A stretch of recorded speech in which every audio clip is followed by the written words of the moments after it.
भविष्य के महल का निर्माण होगा। इसलिए अपने पीछे मुड़कर देखो और जो हमारे गौरवपूर्ण अतीत का चिरंतन झरना बह रहा है उसका जल पियो और उसके बाद आगे बढ़ते हुए अपने भविष्य को संभालो।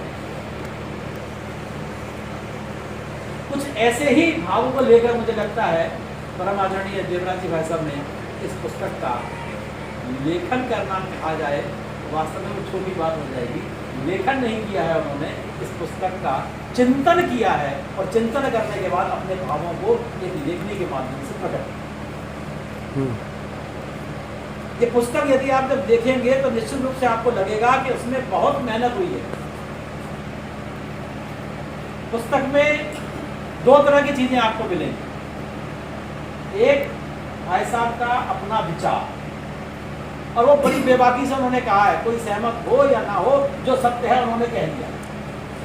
और दूसरा पक्ष उन्होंने बिना किसी संकोच के अपने शोध को करते हुए जितने भी हमारे पौराणिक आख्यानों से लेकर पुस्तकों से लेकर आधुनिक समय तक मध्यकाल से होते हुए जितने भी लेखकों ने इन विषयों पर काम किया है, चाहे वह भारतीय हो या विदेशी हो, उनका अध्ययन किया और अध्ययन करने के बाद उनको समुचित स्थान दिया, उससे अपनी बात को स्पष्ट किया। इस पुस्तक के 3 खंड हैं। इसमें प्रारंभिक भूमिका खंड के बाद जो पहला खंड है वह भारतीय और हिंदू संस्कृति की विशेषताओं से संबंधित। भारतीय संस्कृति में क्या क्या होता रहा है, हमारी सांस्कृतिक विशेषताएं क्या क्या है वो। जैसा कि संचालक महोदय कह रहे थे कि हम समाज में जब अपनी संस्कृति की चर्चा करते हैं तो कई तरह के प्रश्न हमारे से होते हैं। उन प्रश्नों के उत्तर में यदि कहीं हम अटकते हैं तो इस पुस्तक के अध्ययन के बाद वो अटकना बंद हो जाए। दूसरा खंड जो है वो हमारे गौरवशाली अतीत से संबंधित है, जिसमें भारतीय ज्ञान विज्ञान और यहाँ तक कि प्राचीन खेल और क्रीड़ाओं के बारे में भी एक बहुत विशद वर्णन किया है। तीसरा खंड जो है वो हमारी धार्मिक विशेषताओं से संबंधित है। हमारा हिंदू धर्म सनातन धर्म जो है कोई कुछ भी कहे उसके बारे में, लेकिन वो दुनिया में एक विशिष्ट भाव लिए हुए एक विशिष्ट विशेषताओं के साथ धर्म है। और उस सारी विशेषताओं का चाहे हमारे तीर्थ हों, चाहे हमारी पुरियाँ हों, नदियाँ हों, नवग्रह हों, उनके पीछे क्या कॉन्सेप्ट्स हैं, संत ऋषि, उन सब के बारे में बहुत ही विशेष रूप से ऐसा में वर्णन। जो स्वामी विवेकानंद जी की चर्चा में कर रहा था, तो स्वामी जी ने कहा कि अतीत के नींव पर ही भविष्य का महल खड़ा होगा। उस बात को हम काव्यात्मक रूप में इस रूप में भी समझ सकते हैं। किसी कवि ने बहुत सुंदर कहा है, नवगति से निर्माण नया हो। नवगति से निर्माण नया हो, गीत पुरातन राग नया हो, जन जन के मन की तिरकन में प्रेरणा अतीत से और उत्साह नया हो, उत्साह नया। हमारे अंदर उत्साह होना चाहिए आगे बढ़ने का, लेकिन अतीत से ही प्रेरणा मिलेगी। वो इस पुस्तक से आपको दे सकते हैं। इस पुस्तक में एक बहुत रोचक चीज आपको और मिलेगी कि हिंदू परिवारों में सामान्य शिष्टाचार क्या होता है, सामान्य पारिवारिक शिष्टाचार कैसे होना चाहिए, हम अपने बच्चों को क्या संस्कृति सिखाएं, हमारा वार्तालाप, खान पान, बहुत छोटे छोटे सूक्ष्म विषयों को भी आपने समावेश किया है। क्योंकि बड़ी पुस्तक लिख रहा हूँ, छोटे विषय की छूट जाए ऐसा नहीं हुआ है। आजकल एक विषय बहुत चलता है कि महिलाओं का सम्मान होना चाहिए, स्त्रियों का सम्मान करना, सामने के समय स्त्रियों का सम्मान। ये तो आधुनिक चिंतन नहीं है। ये भारत में कितने प्राचीन काल से और किस रूप में बच्चों के साथ और समाज में इसका प्रयोग होता है, वो विषय भी इस पुस्तक के अंदर हमको मिलता है। सामान्य जीवन में व्रत त्योहार अपनी वैदिक पौराणिक परंपराओं रीति रिवाजों के साथ साथ आगे बढ़ते हुए, सूक्ष्म विषयों से आगे बढ़ते हुए भारत की प्राचीन भौगोलिक स्थिति भी आपको इससे मालूम है। भौगोलिक ज्ञान भी मिलेगा, भारतीय शिक्षा पद्धति, प्राचीन भारतीय विश्वविद्यालय, प्राचीन ग्रंथ, धातु कर्म, विमान की पद्धति जो हमारे यहाँ प्राचीन काल से थी, वो सारी चीजें, एक एक विमान का नाम, कितने प्रकार के विमान उस समय उपयोग होते थे, वो सारे नाम इस पुस्तक में आपको विवरण के साथ मिलेंगे। जो सर्जनी के उल्लेख हैं, श्लोक सहित उदाहरण सहित उनका भावार्थ सहित भाई साहब ने उल्लेख किया है। ये इस तरह की बहुत सारी रोचक चीजें भी हमको इस पुस्तक में विदेशियों के द्वारा और ख़ासतौर से जो कम्युनिस्ट चिंतन के लोग हैं उनके द्वारा एक विषय आता है कि साहब इतिहास के क्षेत्र में, शिक्षा के क्षेत्र में, सांस्कृतिक क्षेत्र में भारत की विश्व को कोई ज्ञान नहीं है। ऐसा वो आज भी बोलते हैं, पहले भी बोलते थे। 2003 के अंदर जब मैं यहाँ से विभाग चालक बन के उत्तर बिहार गया तो आप सबको ध्यान में वो एक कमलेश्वर नाम से इटावा के रहने वाले थे, वो कम्युनिस्ट थे। तो सत्र के अंत में एक परिशिष्ट निकलता है जिसमें पूरे वर्ष भर के निचोड़ के नाम साथ में वो कोई लिखता है। वो 2003 का अखबार का जो परिशिष्ट मैंने पढ़ा और उसमें जिस प्रकार की हिंदू संस्कृति, हिंदुस्तान, यहाँ की परंपराएं, उनको लेकर के जो उन्होंने भाव मन में हमारे एक तरह से जहर जो बोला वह मेरे मानस पटल पर एक तरह से अंकित हो गया। उस समय मेरे मन में यह आया मुझे इसका उत्तर देना चाहिए। दूसरा, हमारे यहाँ की जो हिंदू मनीषा है उसको बर्बाद करने के लिए जितने प्रकार के प्रयास हुए, किसी विद्वान आदमी ने उसने लिखा है कि साहब किसी राष्ट्र की उन्नति के पैमाने क्या हैं।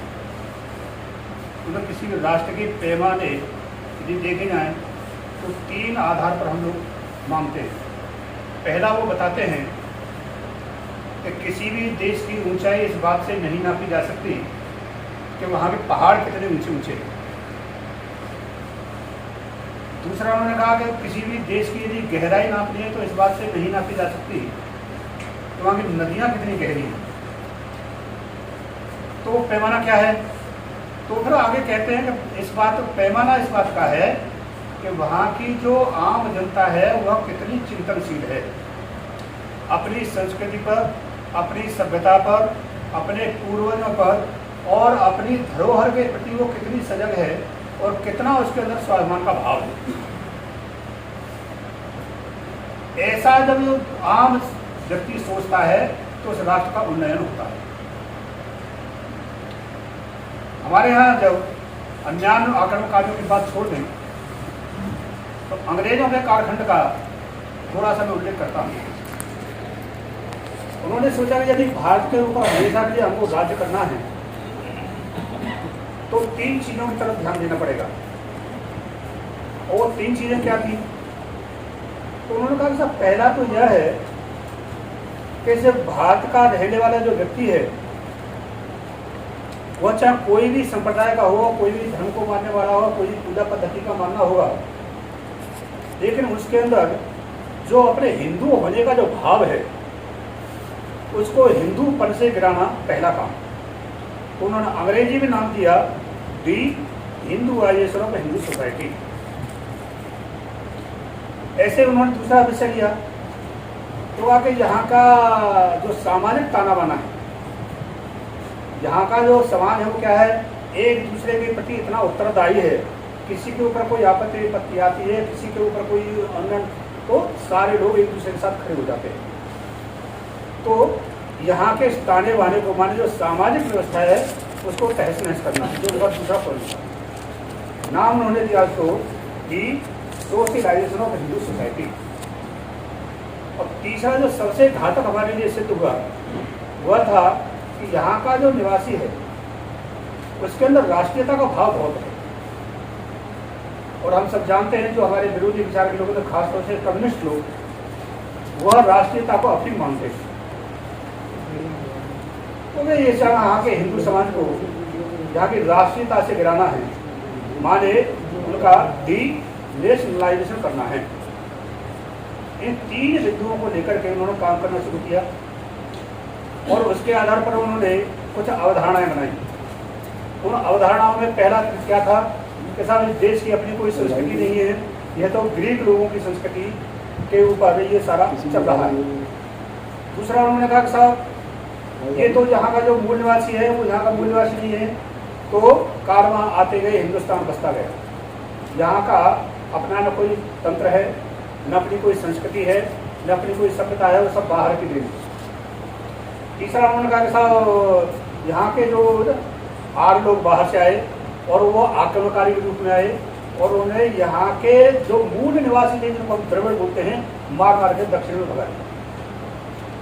ऐसी अनेक भ्रांतीय अवधारणा है हमारे इतिहास में उन्होंने डाली और इतिहास के साथ साथ हमको वह बताया सिखाया। उसी को चिंतन को लेकर के मैक्स मुलर ने हमारे धर्म ग्रंथों का अनुवाद किया और वो अनुवाद ऐसा नहीं था, वो अनुवाद के बारे में उन्होंने जो अपने पिता को एक बार पत्र लिखा, जो मैक्स मुलर की नई शिक्षा पद्धति उसको लेकर के जो उसने चिंतन किया, उस चिंतन के आधार पर उन्हें अपने पिता को पत्र लिखा है। उस पत्र का आप किताबों में पढ़ सकते हैं जब, तो उसने कहा कि पिताजी मेरा यह अटल विश्वास है कि यदि इस शिक्षा पद्धति के आधार पर भारतीय समाज पलेगा बढ़ेगा शिक्षित होगा तो काले अंग्रेज पैदा होंगे, वह न अपनी संस्कृति को जानेंगे, न अपनी सभ्यता को जानेंगे, न अपने पूर्वजों का सम्मान करेंगे, न अपनी अनमोल जो ख्याति है, जो अपनी धरोहर है उन पर उसका विश्वास है, वह सब लोग काल्पनिक मानेंगे। दूसरा जो उन्होंने विषय कहा कि सर देश का कोई इतिहास नहीं, माने इस देश का जो इतिहास है वह कब से शुरू होता है, तो कहते हैं कि ईसा से 1000 साल पहले 1500 साल पहले। तो कैसे कैसे कपूत पैदा हुए हैं। अभी भी ऐसी मानसिकता के लोग हैं जो कहते हैं हिंदू सिविलाइजेशन तो मात्र 150 साल 100 साल ही पुरानी है। अब इसलिए हमको ऐसे विषयों को लेकर के चिंतन करना पड़ता है, मनन करना पड़ता है। अब देखिए दुर्भाग्य हम लोगों का कैसा है, वही सिलेबस आज हमारे बच्चे भी पढ़ते हैं, हम उसको पढ़ाने के लिए मजबूर हैं क्योंकि सिलेबस वही है। कल भी मैंने अपनी बैठक में जो हमारे गतिविधि आए थे बंधु, मैंने उनको ये बताया था, कोई भी टीचर शिक्षक जो शिक्षा देता है युवाओं को, वह सिलेबस के अनुसार पढ़ा रहे हैं तो ठीक है, क्यों एग्जाम उसमें से होगा। लेकिन कोई यह नहीं बताता है कि यह हमारा वास्तविक इतिहास नहीं है, वास्तविक इतिहास हमारा कुछ और है, मैंने सत्य इतिहास क्या है ये नहीं बताते। तो 2 ही कारण है, या तो वो जानते नहीं है उसके विषय में अथवा बताने से डरते हैं। अब इसके लिए काम कौन करेगा, तो हम ही लोगों को करना पड़ेगा। दूसरा उन्होंने कहा कि साहब भारत की विश्व को कोई देन नहीं, तो भारत की विश्व को क्या देन है, यह मैंने इस पुस्तक में 26 प्रकरणों में इस विषय को लिखा है। आपने कभी एक पुस्तक देखी होगी जो अपने आजकल सह सरकार पिछले आपको राज्य बदल गया है, सुरेश जी सोनी, उनकी एक पुस्तक प्रकाशित हुई थी, छोटी पुस्तक थी, भारत में ज्ञान विज्ञान की उज्ज्वल परंपरा। उन्होंने उसमें बहुत छोटे सूक्ष्म रूप में 15-16 विषय दिए, लेकिन मैंने इसमें पूरे 25-26 विषय डाले। 26 अध्यायों में माने लगभग करीब आधी से अधिक पुस्तक हमारे गत व्यवसायिक अतीत के ही ऊपर है। मूल रूप से मेरा इस विषय में जो युवाओं को दृष्टि ध्यान में रख करके मैंने बताया है कि जो हमारे भारत में गणित का आविष्कार कब से हुआ है और गणित की परंपराएं कब कब कैसी कैसी रही, वो मैंने विषय इसमें डाला है। हमारे ऊपर यह आरोप कई बार लगाते हैं भारत में तो गणित की परंपरा नहीं थी, भारत में तो विमान शास्त्र नहीं था, भारत में तो चिकित्सा शास्त्र नहीं था। आज अनेक विषय जैसे डॉक्टर साहब ने बताए हैं, वह सारे विषय मैंने इसमें डाले हैं। लेकिन मूल रूप से जो पुस्तक है हमारे युवाओं के लिए मार्गदर्शक बनेगी, ऐसा मेरा विश्वास है। हमारे युवा पीढ़ी को अपने भारतीय संस्कृति सभ्यता के बारे में, हमारी परंपराओं के बारे में, हमारी जाति के बारे में, हमारे पूर्वजों के बारे में, हमारे संस्कारों के बारे में कुछ जानकारी नहीं है। हमारे जो इसमें अध्याय है, हमारे कितने प्रकार की भारत में विद्याएं थी और उन विद्याओं के फिर विभाग कौन कौन से थे और विभागों के अंदर कौन कौन सी पुस्तकें थी। जैसे वेदों का मैंने इसमें वर्गीकरण किया है, सूत्रों का वर्णन मैंने इसमें किया है, संहिताओं का वर्णन मैंने किया है। वो कितने प्रकार के आयाम थे, कितने प्रकार वो सब मैंने इसमें किया है। मुझे लगता है यह सारा विषय जो अच्छे अच्छे लोगों को कई बार जानकारी नहीं होता है, वो उससे हमारा युवा सीख सकता है हमारे धर्म ग्रंथ कौन कौन से हैं।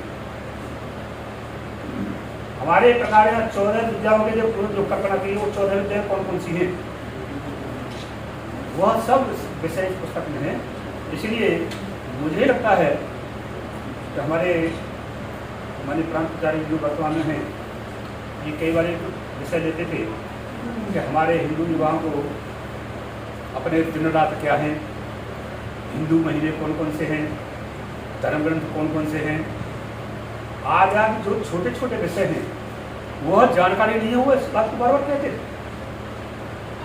मेरे मन में भी यह भाव तो था ही कि इस विषय पर लिखना है, लेकिन वास्तव में प्रेरणा स्रोत हमारे प्रांताचार्य के लिए हैं और यह पुस्तक में मैंने उन्हीं को समर्पित की है।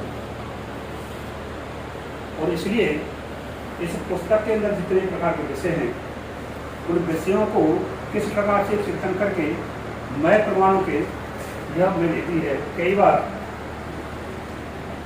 हम लोग अंधेरे में रहते हैं, इसका उत्तर कहाँ से दें? तो हम यदि समग्र रूप से पढ़ते हैं तो हमारे द्वारा में ये बात आती है। अब उदाहरण के लिए बताता हूँ, कई बार हमारे ऊपर एक आरोप लगता है कि संघ के लोग तो फांसीवादी लोग हैं।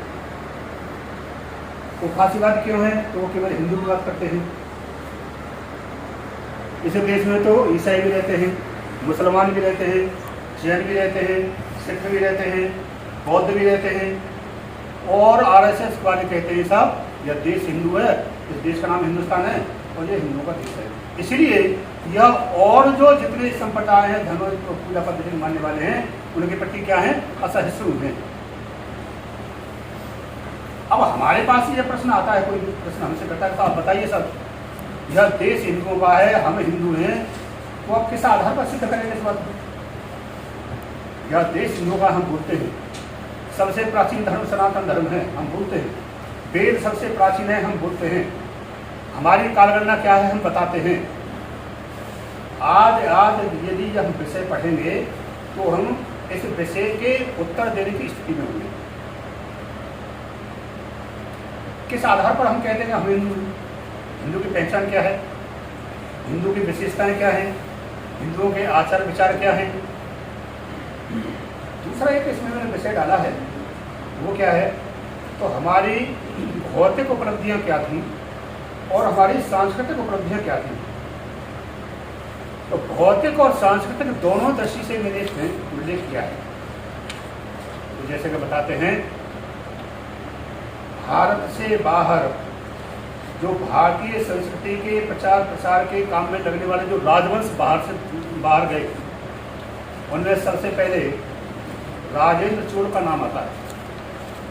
तो राजेंद्र चोल 10वीं शताब्दी में भारत से बाहर जाकर के उन्होंने सबसे पहले भूनान नाम से एक राज्य वहाँ बसाया, और उसके बाद अनेकानेक, जिसमें चोल राजवंश हैं, पांड्य हैं, पल्लव हैं, और इसके साथ साथ अनेक और भी जो भारत से बाहर जाकर के जिन्होंने हिंदू संस्कृति का प्रचार प्रसार किया, वहाँ अपने उपनिवेश स्थापित किए, वह हमारा जो गौरवशाली देन है, वह हमारी जो गौरवशाली उपलब्धि है, जिसके के आधार पर हम एक विश्व विजेता माने जाते थे।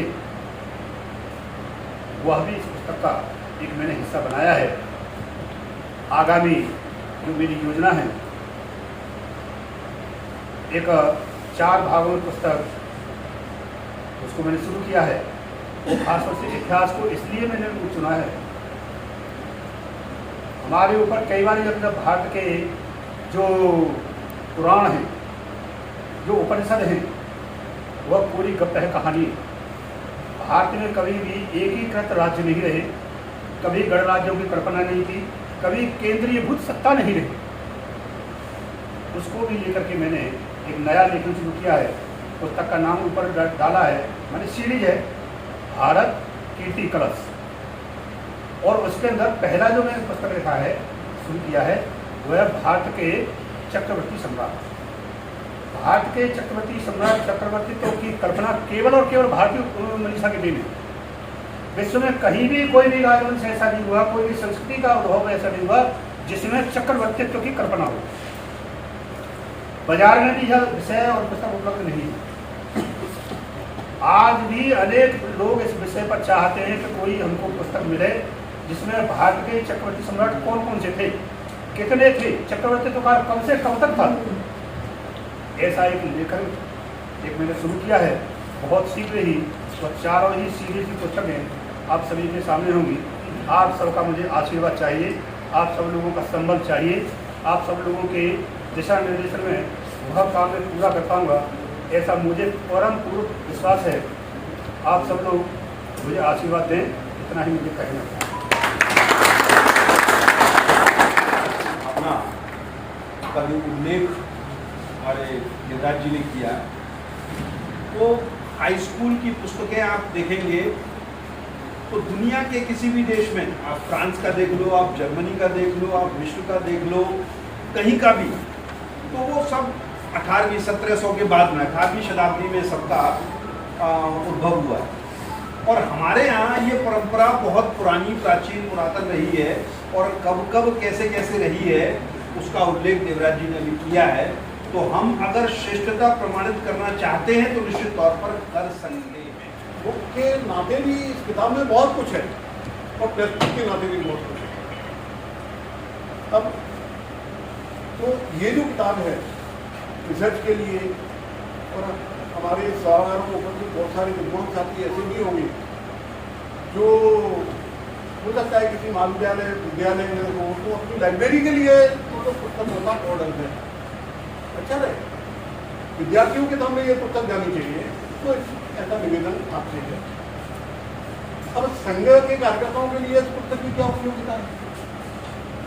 संघ के कार्यकर्ता प्रथम वर्ष, द्वितीय वर्ष, तो तृतीय वर्ष मैंने देखा है पुस्तक को कि तृतीय वर्ष के अंदर जो 21 बौद्धिक वर्ग होते हैं, उन 21 बौद्धिक वर्गों में से 16 बौद्धिक वर्ग इस पुस्तक के अंदर कवर होते हैं, 4-5 अपरोक्ष रूप से कवर होते हैं। तो आप इस बात की कल्पना, इस बात की पुस्तक को जब पढ़ेंगे तो 15-16 बौद्धिक तृतीय वर्ष के पुस्तक के द्वारा पूरे होते हैं, तो ये हमारे लिए बहुत गौरव का विषय है।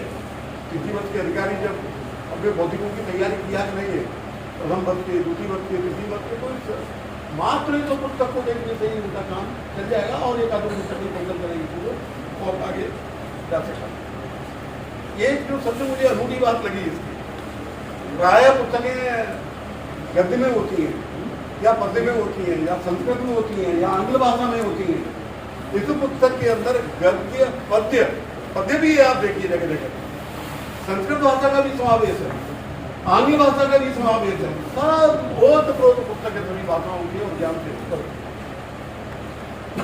अब आप कल्पना कीजिए कि आप इस पुस्तक को जब लेंगे, लेने के बाद जब आप देखेंगे तो अंत में 138 संदर्भ ग्रंथ कंसल्ट किए हैं भाई साहब ने पुस्तक को लिखने की।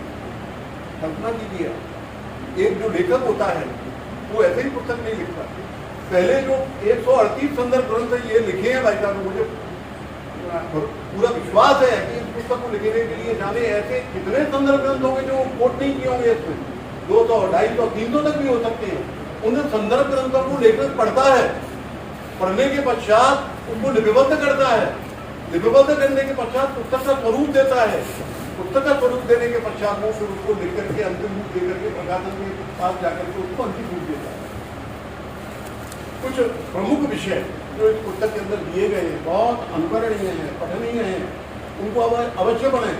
वो संघ के कार्यकर्ता के नाते वैसे तो पूरी पुस्तक ही पढ़नी है, लेकिन कुछ प्रमुख विषय आर्यभट्ट क्या है। अभी विवाद एक चला जो अभी भी चल रहा है, समाचार पत्रों में इसके लेख आ रहे हैं, भारत को किस नाम से जाना जाना चाहिए? भारत को आर्यभट्ट के नाम से जाना चाहिए, भारत को भारत के नाम से जाना चाहिए या इंडिया के नाम से जाना चाहिए? ये तो पुस्तक के अंदर बहुत सुंदर तरीके से दिया हुआ है।